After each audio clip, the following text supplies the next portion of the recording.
We're going to cover the basics, cover the most problems that lead generation. Yeah. We should focus about the information collection. So one of the things is when it comes to lead generation, what you have to do is you need to work with the sales team.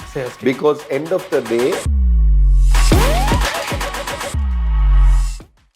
All right, welcome to Performance Spot by APIDM.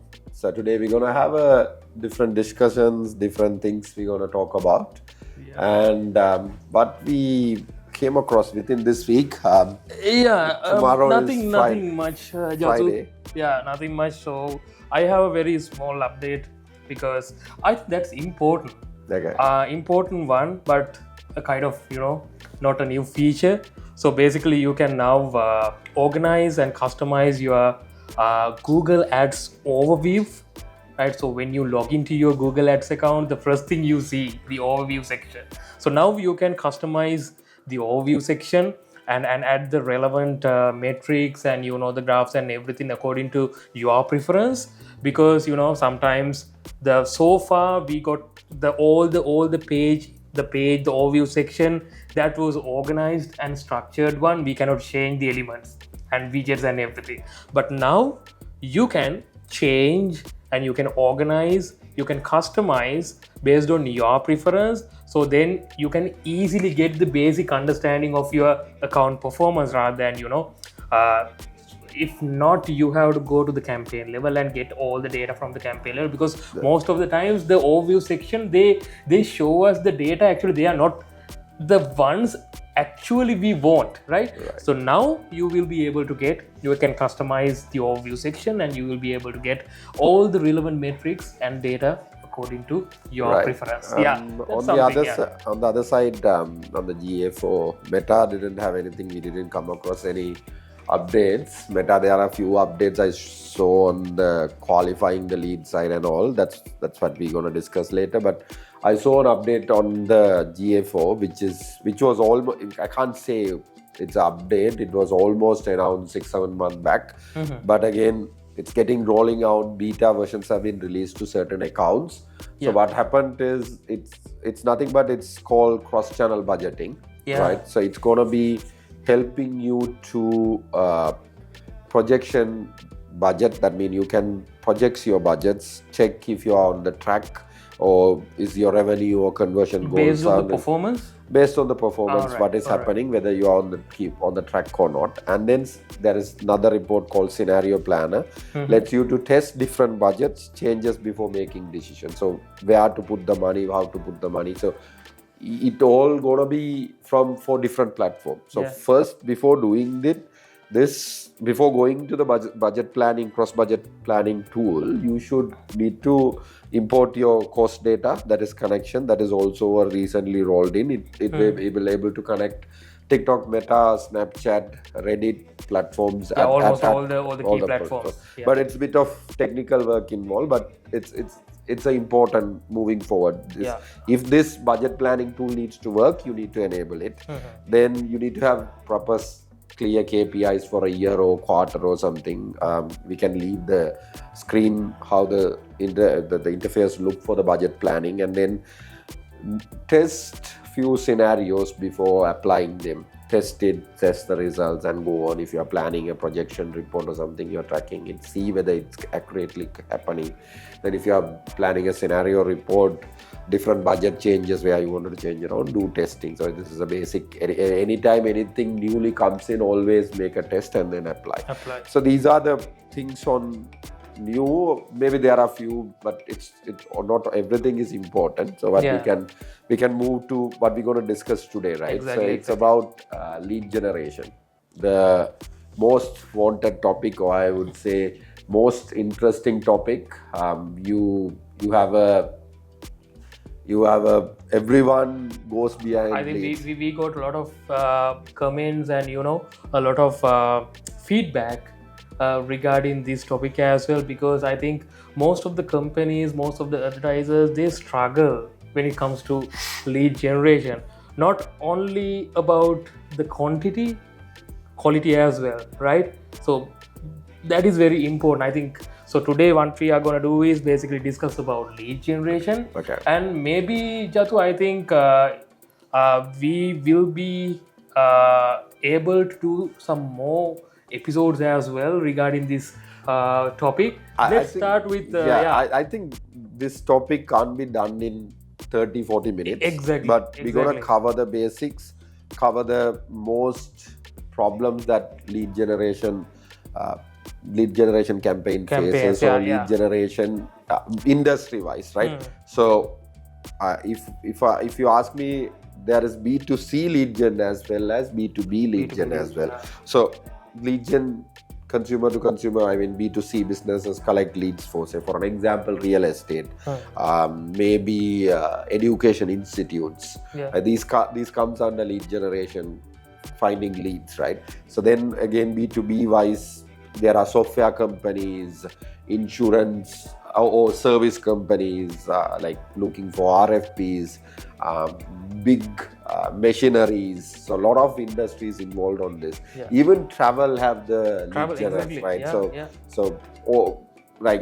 Say let's say it's not about going to a site and booking. Some people like inbound travel agents, right? They collect leads and then they call back. So there are different industries involved in. Because to take that decision, it takes time. So collecting lead will be the best solution. Yeah, true. So how we can put it up is it's not about getting the leads. How you can convert them is the most challenging part, right? So I would like to start from segmenting the leads or making your journey, right? A person comes. Let's take an example on the real estate, or let's take an example. It's easy. Real estate is the easiest one, right? So on the real estate site, say apartment selling agency is running, or on your own you are running for an apartment sale or something. So you advertise on Meta, on LinkedIn, on Google Ads, whatever it is, platform. Then what happens is there is a journey. So first it comes as a lead, then you can make it as qualified lead, and then you can make it as opportunity, then from opportunity to sale, right? So this is a journey on a real estate. On a software side, you will have marketing qualified or B2B SaaS products or something. You will have marketing qualified leads, sales qualified leads, opportunity, then closing leads, and sale, and then retention. So it's different journeys, right? So we need to define. So it's not there is no definition someone who have put it out. It's all about how you wanted to define it. Say some companies will take marketing qualified as a download voucher or coming to the contact us. Some companies will take even the request for a demo will comes as a marketing qualified lead. It's on their journey how they want it. And then one of the other problem most of the people on the lead generation get is getting bad quality, getting not quality leads, right? So for an example, let's say real estate, right? On an ad, someone clicks and asks, say if the ad goes as you can earn 250,000 by monthly by buying this apartment. This is a messaging on the ad. But what they will think is that sometimes you will get a lead saying, can you give me 250,000? There will be message coming on the WhatsApp post. So then they will call back, the sales team will call the agency who's running and will say, hey, people are asking money from us. Are you targeting the correct people? Exactly. It's again, first thing is starting where the bad leads start is wrong messaging. Or messaging is not into the point, right? Exactly. Second reason is wrong targeting. So one of the things I noticed is when I was, let's take an HR industry, right? HR software or HR automation, something that is hugely happening, right? There are a lot of tools on HR automation right now. So when you target, what happened is there are people who studying HR courses. They will come and submit for, can I do a project? Can you get it? I remember when I was working for an HR software, I used to get project submissions, training materials. So it's on the targeting wrong, where your targeting is somewhere wrong. So you should able to, on a Google Ads, you can exclude the people who are looking for jobs. And also job seekers as well. Yeah, job seekers. Most of the times we get internship. Exactly. These things will come because when they see the picture, when they see the ad. So the second is targeting. right? Then other one is low frictional forms, like low quality forms. You have one or two fields, right? So you don't have auto filling, right? By clicking the say on Meta and all, you don't have any filtration questions, right? So you just collect email address and phone number. That would also lead to a bad. If you can have and Jatu, quick thing. So on the other hand, yeah, we should focus about the information collection, because Jatu, I think yes, it's true. We need to add some the questions to identify the qualified leads. Yeah. That's and also quality leads. But on the other hand, there are some companies and some advertisers, they ask excessive amount of questions. Even like if you look at the form, to fill that form, maybe you have to allocate 30 minutes or 45 minutes just to fill the form. Right. Like go through everything and fill out the form. Right. So yes, we have to add some questions to identify the lead quality, but on the other hand, we have to think about the number of questions that we are going to ask, because people they don't have that much of time to spend on your lead form as well. It need to go as Exactly. let's keystroke. Yeah. Right. How I handle this is limit the question. Bring the important question from the sales team. 100%. If it is a lead process, the sales team is involved, not only marketing. So I used to tell, I have worked with different companies, different segments, industries and all. So one of the things is, when it comes to lead generation, what you have to do is you need to work with the sales team. Because end of the day, they are the ones to convert that. They're going to call or they're going to email, do something and convert it, right? So they have the better understanding who can convert, who cannot be converted, right? If say on a note of, let's say on a point of real estate, right? Yeah. If the sales guy if you involve with the sales guy, he will give you the right question that needs to be asked, and our work is put the right question with less keystroke friendly, user friendly forms and all, to not too many questions. There should be a two-way communication between the sales team and also the marketing team, the advertisers. Otherwise, not only to define questions, Jatu, I think so when we are running the campaign, there should be a kind of a measurement. The measurement framework to identify the qualified lead and non-qualified leads as well, because they have that data, they have all the numbers and everything. So then they can provide all the numbers. So based on those numbers, we can define our campaigns as well. Maybe targeting or maybe the messaging, because as you said earlier, they can identify based on the conversation what is the exact issue. Right? And you can go back and optimize it. And other thing when it comes to leads, another thing is the marketing automation, right? So when the lead comes in, you should have a email immediately going out. Say, hey, thank you for signing up with us. Our team will get back to you, right? And then other important thing is, what happened is, most of the businesses, I used to talk about this always, you get 1,000 leads, 30 converted. What happened to that 970? 970 is interested. That's what they have submitted. So what you have to do is, you have to nurture that 970. You need to be continuously sending email campaigns, WhatsApp automation flows, SMS. You need to touch them. You need to upload them to the different platforms and do remarketing, educate them, show the problem that they have. So that 30 is converted. That's fine. Rest of the 970, I would say remarketing, automations. These are the things that needs to go on the lead. That's why we need a proper lead segmentation, identify cold leads, warm leads and hot leads, right? So that's very important. So the cold leads may be they are interested in your product, but not ready to buy. Not intended to buy. But the warm leads, they have some intention to purchase. Hot leads, just one more step, right? So what you need to do is just, you can educate your sales team and you can properly segment all the leads after the generation, right? So that's very important, because the approach should be different, right, based on the category, right? The core leads, so what the first thing you need to do is, you have to get their interest on your product, right, towards your product. That's the most important thing. But if you have I mean the warm leads or hot leads, your objective should be close the deal as soon as possible, right? So if we are going to do the same thing for the cold leads, they will completely ignore you, right? So that's the most important thing, identifying the right category and approach it with the correct the methodology. And one of the things is, as you said, you need to have a better CRMs, better connection tools to organize it. I know some companies won't have budget, they are struggling with a small budget, so then you need to keep up your Excel sheet rolling in. But in the scenario when you come to businesses, these are essentials like CRM, automations, marketing tools that is relevant to this lead industry, that is very important. Then one other thing that I wanted to go is, the most asked question is, what is the cost per lead?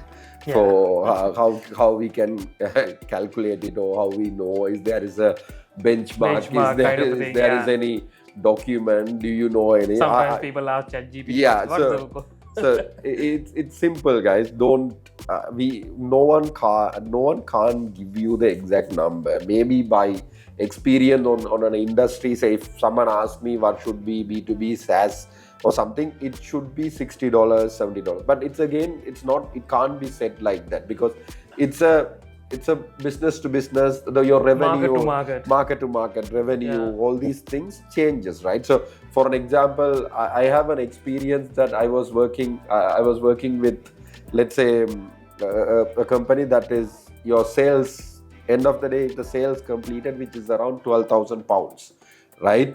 So for that, your cost per lead is $1,000. Because the revenue is $12,000, your cost per lead should be similar to that, right? Because that quality is needed there. So there is no documents or there are few research documents. Those all are based on different industry benchmarks, based on different researchers, they are published it. So the best way to calculate your cost per lead is, one is you go and check your all historical data, or I used to do a reverse calculation, right? Say how much, say for an example, you have a sales target 100, and then sales number of, say if you wanted to make a sales, you can ask the sales team, if I bring how many leads you will able to convert that. Then they will tell, okay, if you can bring 1,000 leads, we can convert 100. So you need to bring 1,000 leads. Then you need to find out, okay, if I bring how many to my website, let's say industry benchmark on a B2B telecom industry or something, it is something around 9%. If from the visits, 9% can be, if you bring the relevant people, it would be. These are like basic numbers from my industry working experience, I'm telling. So you do a reverse calculation, then cost per click is how much on Google Ads, how much on Meta, and then multiply that. Say if you wanted to bring 1,000 leads, then you need to bring 9,000 visits, right? So for bringing one visit on Google Ads, cost per click is $2 or something. So then you need to put $18,000. So $18,000 divided by 100 sales or 1,000, then that's the number of that's the cost per lead. So this is just a calculation method I use. Jatu, I had a client, a well-known US fitness network, right? So we were doing campaigns. Basically, we wanted to get leads as much as possible, right? To the gym enrollments, right? So we did the campaign. Results were really bad, right?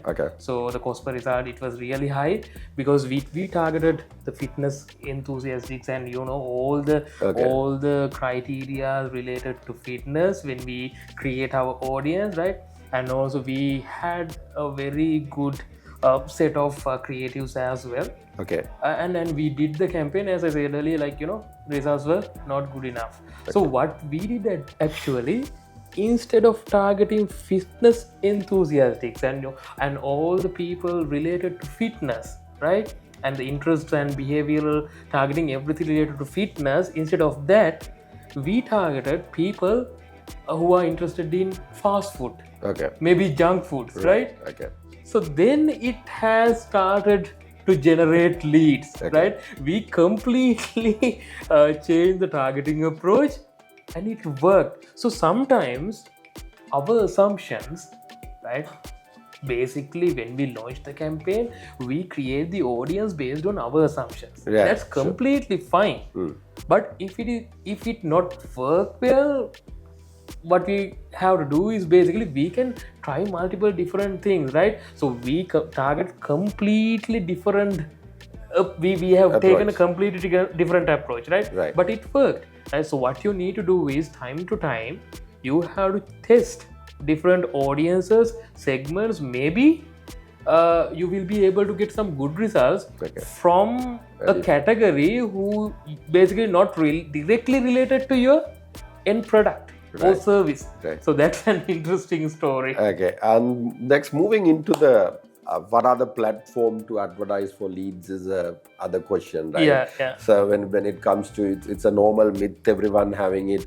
Say when it comes to lead generation, if it is a software or if it is a high this thing, immediately everyone say LinkedIn, right? But I would say you need to have a strategy of different platforms, right? You need to approach all the platforms. Say that the quality will vary. Like say for an example, if someone comes to your website searching something and then coming to your website and then submitting a lead on your lead form on the website, that is too many steps. So the quality, the interest is different. Right? And then Meta have its own, Meta and LinkedIn have the facility. You can connect your WhatsApp, you can connect your lead forms. So on the lead forms you can collect a lot of leads, but again then you need to have a proper automation process. When the lead comes in, how you're going to have it, right? And then I'm not saying from these places you can't send them back to the website and then do it, but when the platforms have its facilities, you need to use those facilities and bring the interest things needed. Okay, and then one of the most important thing is the landing pages, where we are sending is, we already had talked about landing pages, and if you missed the episode on landing pages, you can check it out. We link it on the top right corner. You can use that to link it, check out how the landing pages needs to be. Again, then the hardest part is the attribution tracking. Sometimes, as you said, if you have too many questions, you need to understand what question is making them. So on a website, you can set up different level of tracking from each question, from question 1 to question 2, whether they have moved, or question 3 have stopped them. Those kind of tracking would help you to understand your lead gen process, where it is getting lost, right? Other than that, and always try to provide all the relevant information as well when it comes to the landing page, Jatu, because people, like, there are a lot of scams and other things happening around. So people, they really take care about your landing page, the look and feel, the credibility, right? So you have to enhance your landing page to give them that feeling that the security, right? So when you design the landing page, just think about that as well, because otherwise credibility. Yeah, exactly, because you are expecting consumers' data, right? So their personal data, their name, maybe their ID, whatever the personal data, so it has some value, right? So then you need to provide that value if you want to get their data and information, right? So that's very important. Yeah. Okay, and then we moving into one of the other things is these all ad platform, where so SEO wise, the leads that comes to your website and submitting is really good. That's best, because they comes from with their intent, and they search and figure out us and coming down. And then on the ad platform, few things are rolling around in the industry, something called signals, right? So what happened is, if you are, let's say if you get it like 100, let's say 1,000 leads, you have got it up, and then out of 1,000, let's say 500 is bad leads, right? So not qualified. Sales team have given up. Your automations have given up.